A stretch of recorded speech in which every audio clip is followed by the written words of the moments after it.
हमारे पूर्वांचल का बड़ा प्रसिद्ध ये पर्व है, और मैं कहूँ पूर्वांचल का नहीं, अब तो सारे विश्व में ही ये छठ महापर्व मनाया जा रहा है। विदेशों में भी लोग छठ महापर्व मनाने लगे, क्योंकि उन्हें समझ में आया कि ये केवल एक पर्व नहीं है, इसके पीछे बहुत बड़ा वैज्ञानिक तत्व छिपा हुआ है। ये जो छठ महापर्व है ये कोई साधारण पर्व नहीं है। हमें लगता है ये कुछ समय से ही शुरू हुआ है ना, कुछ समय से नहीं, ये तो वैदिक काल से शुरू हुआ है। क्यों? ये छठ महापर्व क्या है? नदी की पूजा, सूर्य की पूजा, ये क्या है? आप देखिए, प्रकृति से सबसे अधिक जुड़ा हुआ अगर कोई व्रत है, पूजा है, तो वो छठ पूजा है। आप इसमें कोई भी बनावटी चीज़ नहीं करते। इसमें अमरूद है, केला है, पपीता है, जितने फल हैं ना, उन फलों का प्रसाद चलता है। बांस के बने हुए वो सूप और वो क्या बोलते हैं, टोकरी, हाँ, उसमें फल रखा जाता है। प्रकृति से कितना जुड़ाव है, जमीन से कितना जुड़ा हुआ है। ये लोक आस्था का महापर्व छठ महापर्व, इसमें के लिए माताएं घाट पे गन्ने लगाती है ना, अपना अपना चौरा बनाते हैं। ये क्या है? ये प्रकृति की ही तो पूजा है।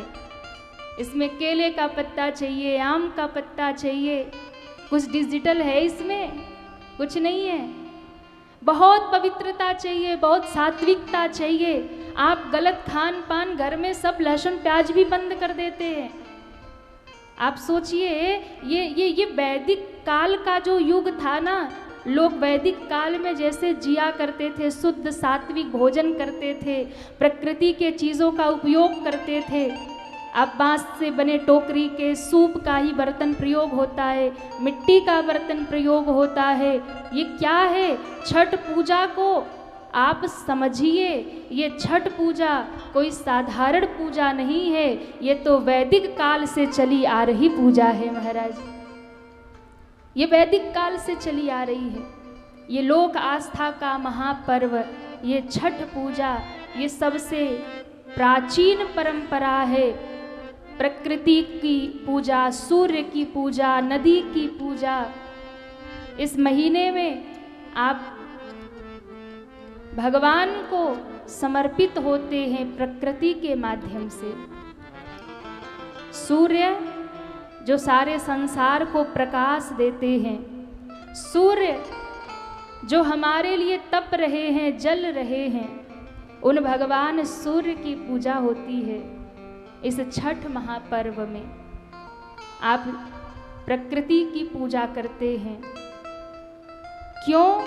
क्योंकि ये सनातनी यही संदेश दे रहे हैं कि प्रकृति का संरक्षण करिए। आप सोचिए, नदी नहीं होगी तो छठ पूजा करने कहाँ जाओगे? घर के टब में खड़े होके कर लेने से पूजा का कोई बड़ा फल नहीं है।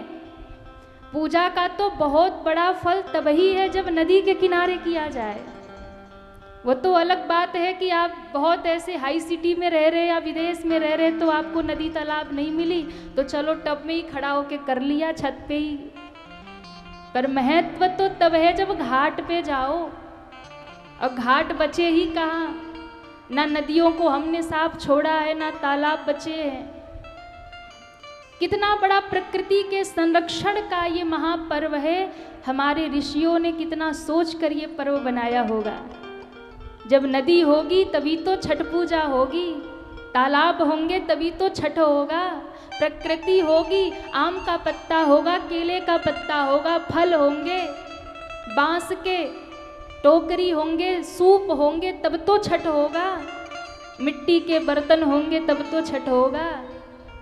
आप सोचिए कितनी बड़ी वैज्ञानिकता इस व्रत के पीछे छिपी है। हम समझते नहीं अपने सनातन धर्म को, इसलिए सनातनियों जागो, व्रत करो, पर्व करो, पर उसके पीछे का जो वैज्ञानिक रहस्य है उसे भी समझने का प्रयास करो। इसलिए मैं आप सबको कहूँ, वर्ष में एक बार ये श्रद्धा का जो महापर्व छठ महापर्व आता है, इसकी तो बड़ी महिमा है। सारा संसार उगते हुए सूर्य का दर्शन करता है, सारा संसार उगते हुए सूर्य को प्रणाम करता है। उगता हुआ सूर्य यानी बोले जो प्रगति के उच्च शिखर पर स्थित है, उसको सारा संसार मान देता है। जो आगे बढ़ रहा है उसको सारी दुनिया सम्मान देती है, पर जो डूब रहा है उसकी ओर कोई नहीं देखता। जो समाप्त हो रहा है उसको कोई प्रणाम नहीं करता। पर ध्यान रखना, धन्य है हम सनातनी और हमारी ये सनातन परंपरा, जहाँ उगते हुए सूर्य को भी अर्घ दिया जाता है और अस्त होते हुए सूर्य को भी अर्घ दिया जाता है, उसे प्रणाम किया जाता है। हम केवल उगते हुए सूर्य की पूजा नहीं करते, हम अस्त होते हुए सूर्य का भी पूजन करते हैं, उन्हें अर्घ देते हैं। क्यों? क्योंकि ये हम अपनी ओर से कृतज्ञता व्यक्त करते हैं, जो हमारे लिए जल रहे हैं, जो हमारे लिए तप रहे हैं, जो हमें जीवन दे रहे हैं, जो हमारे जीवन में प्रकाश भर रहे हैं। ऐसे सूर्य भगवान जब उदित होते हैं तो भी हम उन्हें प्रणाम करते हैं, और जब वो अस्त होते हैं तो भी हम उनका पूजन करते हैं, उन्हें अर्घ समर्पित करते हैं। ये परंपरा तो केवल और केवल सनातनियों की हो सकती है, जो डूबते हुए सूर्य का भी वंदन किया करते हैं। हाँ? और उस सूर्य को वंदन करके हम सनातनी सारे संसार को ये संदेश भी देते हैं कि हम सूर्य की तरह तपना भी जानते हैं और हम सूर्य की तरह चमकना भी जानते हैं। हम सारे संसार को ये पर्व मना करके ये संदेश दे रहे हैं। तो बहुत ही प्यारा छठ पर्व जो अभी हमारे बीच में आने वाला है, भारत के मुझे लगता है कि जन जन के हृदय में बसा हुआ है ये छठ महापर्व। और हमारे पूर्वांचल में तो पूछना ही क्या है, आहा क्या धूम रहती है।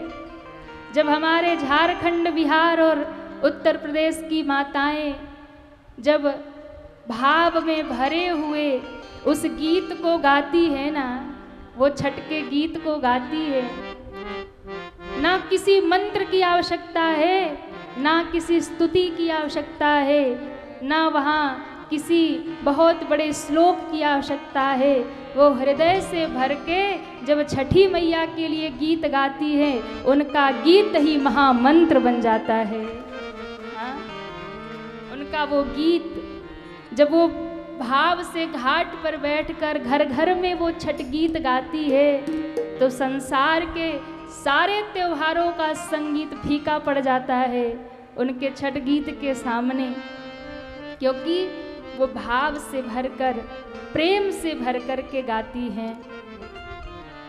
और बड़े ही भोले मन से, बड़े ही भक्ति के मन से माताएं जब छठ शुरू करती हैं तो अपने घरों में छठी मैया को वंदन करती हैं, प्रणाम करती है और कहती हैं, माँ हम बड़ी श्रद्धा से व्रत कर रही हैं, पर हमें कुछ ज्ञान नहीं है, कुछ भूल हो जाए, कुछ चूक हो जाए तो हमको क्षमा कर देना। कितने भाव से पुकारती है। आप उनके भोले मन को देखिए, बड़ा प्यारा भाव है। पहिले पहिले हम कईनी, पहिले पहिले हम कईनी, छठी मैया व्रत तोहार। पहिले पहिले हम कईनी, छठी मैया व्रत तोहार। छठी मैया व्रत तोहार। छठी मैया व्रत तोहार। छठी मैया व्रत तोहार। करी हा क्षमा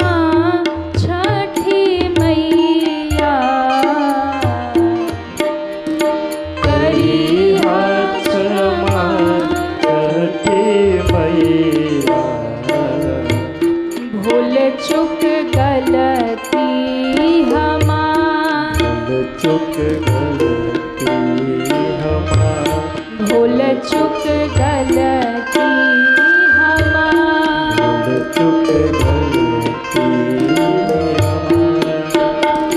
पहिले पहिले हम कईनी, पहिले पहिले हम कईनी,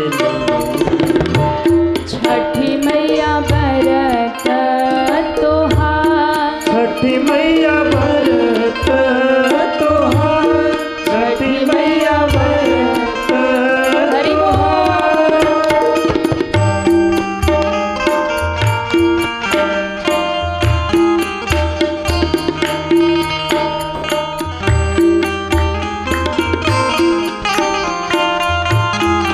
हरि बोल।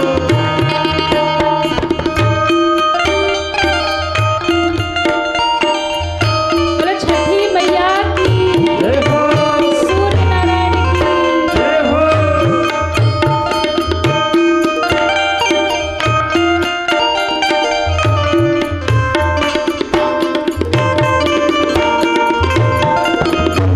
और जब घाटों पर छठ पूजा की तैयारियां होती हैं, माताएं कहती हैं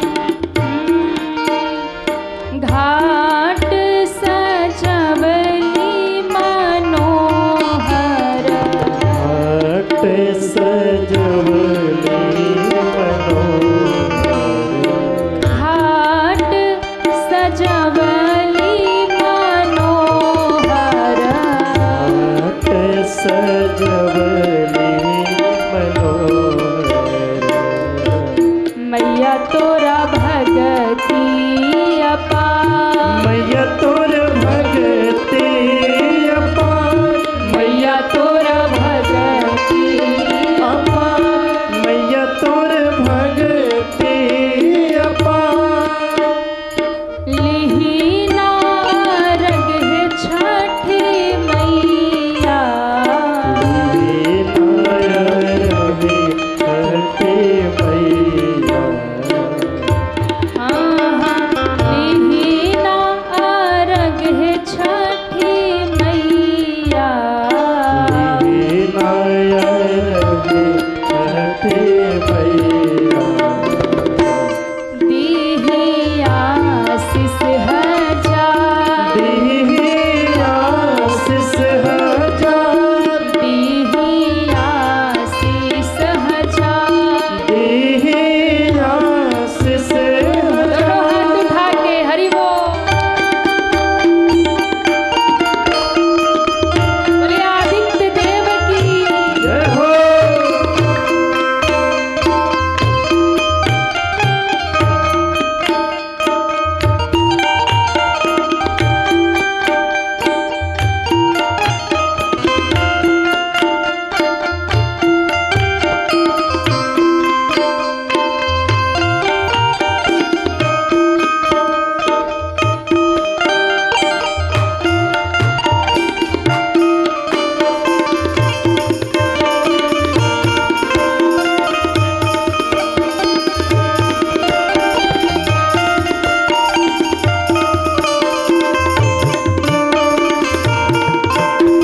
हरि बोल।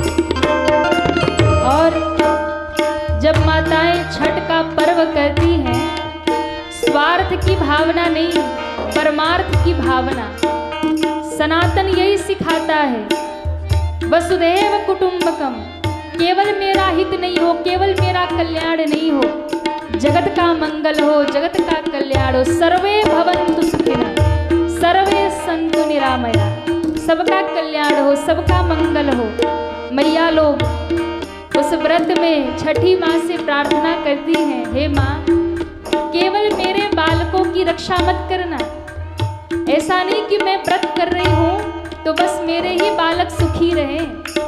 संसार में हर एक माँ के गोद को भर देना, हर एक माँ की गोद को भरे रखना, सुखी रखना, हर एक माँ के बालकों को आशीर्वाद देना, ये परमार्थ की भावना सनातन सिखाता है। माँ कहती है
दिव्य भाव छठ महापर्व का, ऐसा दिव्य ये छठ महापर्व।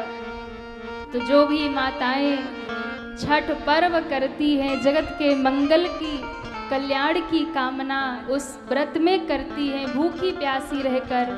न केवल मेरा ही पुत्र सुखी हो, न केवल मेरा ही परिवार सुखी हो, सारे संसार में सबके घर के पुत्र सुखी हो, सबके घर में सुख हो, ऐसी कामना करने वाली हमारी सनातन की भारत की देवियों को मैं व्यासपीठ से वंदन करती हूँ। उनकी श्रद्धा को, उनकी भक्ति को मैं वंदन करती हूँ। बहुत ऐसा दिव्य पर्व और ऐसा पर्व, ऐसा संदेश तो सनातन में ही देखने को मिल सकता है, कहीं और नहीं मिलता। ऐसा दिव्य पर्व हम सनातनियों के यहाँ ही देखने को मिलता है महाराज। अब प्रश्न ये है कि लोग कहते हैं कि ये छठी मैया है कौन। कई बार लोग पूछते हैं ना, छठी मैया है कौन, पहले तो कभी सुना नहीं, कहाँ से आ गई छठी मैया। तो छठी मैया कौन है? वैसे तो पौराणिक कथाओं में बहुत सारी बातें मिलती है। मार्कंडेय पुराण के अनुसार ये ब्रह्मा जी की मानस पुत्री है, मन से प्रकट हुई है और भगवान सूर्य की बहन है। पर यदि आप ऐसे देखो हमारे सनातन परंपरा के अनुसार तो मैया षष्ठी है कौन? तो ये माता पार्वती की छठवीं अंश जो है, वैसे तो माँ के नवरूप हैं, तो छठवां अंश जो माता कात्यायनी का नवरात्रों में हम पूजन करते हैं, तो ये मैया पार्वती की छठवां अंश ही छठी माता है, जो सारे संसार के माताओं की गोद में पुत्र का वरदान देती हैं, उनके पुत्र को सुखी रहने का आशीर्वाद देती हैं। ऐसा ये छठ महापर्व। एक कथा भी लोक मान्यता है छठ महापर्व की। एक प्रियव्रत नाम के जो राजा हुए, उनकी कोई संतान नहीं थी। प्रियव्रत नाम के राजा, उनकी कोई संतान नहीं थी। तो कश्यप ऋषि ने दोनों पति पत्नी को पुत्र कामेष्ठी यज्ञ करवाया। यज्ञ का प्रसाद ग्रहण किया तो रानी गर्भवती हुई और समय के साथ बालक का जन्म भी हुआ। लेकिन विडंबना ये हुई कि जो बालक का जन्म हुआ वो मृत बालक हुआ, मृत बालक का जन्म हुआ। तो जब मृत बालक का जन्म हुआ तो पूरे नगर में कोहराम मच गया। राजा रानी बड़े दुखी हुए, पर अब कर भी क्या सकते हैं, बालक तो मृत है। तो राजा ने उस बालक को लिया, जल में प्रवाहित करने के लिए चल पड़े। नदी के किनारे रोते हुए जैसे ही राजा ने जल में बालक को प्रवाहित करना चाहा, कहते उसी समय आकाश मार्ग से एक दिव्य प्रकाश प्रकट हुआ और उस दिव्य प्रकाश से दिव्य आसन पर बैठी हुई एक देवी प्रकट हो गई, सामने आ गई। राजा ने देखा ये कौन है, तो माँ ने उसी समय अपने तेज से, अपने प्रकाश से उस मृत बालक को स्पर्श किया तो वो बालक जीवित हो गया। जैसे ही बालक जीवित हुआ, राजा ने कहा, हे माँ आप हैं कौन? तब उन्होंने कहा, मैं षष्ठी हूँ। और उसी दिन से राजा ने अपने पूरे नगर में आदेश दिया कि हम भगवान सूर्य सहित, क्योंकि वो सूर्य के तेज से प्रकट होकर के बाहर आई है, इसलिए हम मैया षष्ठी की, छठी की पूजा करेंगे। और तब से ये छठ महापर्व प्रारंभ हुआ। ऐसी लोक मान्यताओं में कथाएं सुनाई जाती हैं। पर यदि पौराणिक कथाओं के अनुसार देखें तो महाभारत काल में भी सूर्य पूजा, हमारे सनातन में भी सूर्य पूजा तो की ही जाती है। पंचदेव उपासना में मैंने आपको बताया था कि सूर्य को नित्य हमें अर्घ जल समर्पित करना चाहिए, नित्य सूर्य की पूजा करनी चाहिए। उससे तेज बढ़ता है। तो सूर्य भगवान की पूजा तो पहले से ही हमारे वेद बताते हैं, हम करते ही हैं। लेकिन ये जो छठ महापर्व के रूप में सूर्य की उपासना, छठी मैया की पूजा जो होने लगी, महाभारत काल में भी, उससे पहले रामायण काल में भी ऐसा कहा जाता है कि ये पर्व पूजा किया जाता था। रामायण काल में ऐसी मान्यता है कि रावण का वध करने के बाद में जब राम जी अयोध्या आए तो उन्हें ब्रह्म हत्या का दोष लगा, और उस दोष को मिटाने के लिए ऋषियों के कहने पर माता सीता ने भी भगवान सूर्य की उपासना, मैया षष्ठी की आराधना की। तब से ये छठ महापर्व मनाया जाने लगा। नदी के किनारे जाकर कठोर साधना व्रत किया माँ ने, मैया जानकी ने, ऐसा कहा जाता है। तब से छठ महापर्व हुआ। महाभारत काल में देखें तो अंगराज कर्ण, महादानी कर्ण नित्य सूर्य उपासना करते थे, क्योंकि वो सूर्य पुत्र थे और वो जल में खड़े होकर के घंटों तक सूर्य को अर्घ समर्पित करते थे। और इस पर्व में भी सूर्य को अर्घ दिया जाता है, संध्या में भी और सुबह में भी। तो ऐसी मान्यता है कि कर्ण ने भी इसकी शुरुआत की थी, इस छठ महापर्व की। और महाभारत काल में द्रौपदी जी ने भी ये व्रत किया। जब पांडवों को वन का कष्ट झेलना पड़ा, उस समय महात्माओं ने कहा कि तुम सूर्य उपासना करो, षष्ठी की आराधना करो, तो तुम्हारे पतियों पर आए हुए कष्ट मिट जाएंगे, टल जाएंगे।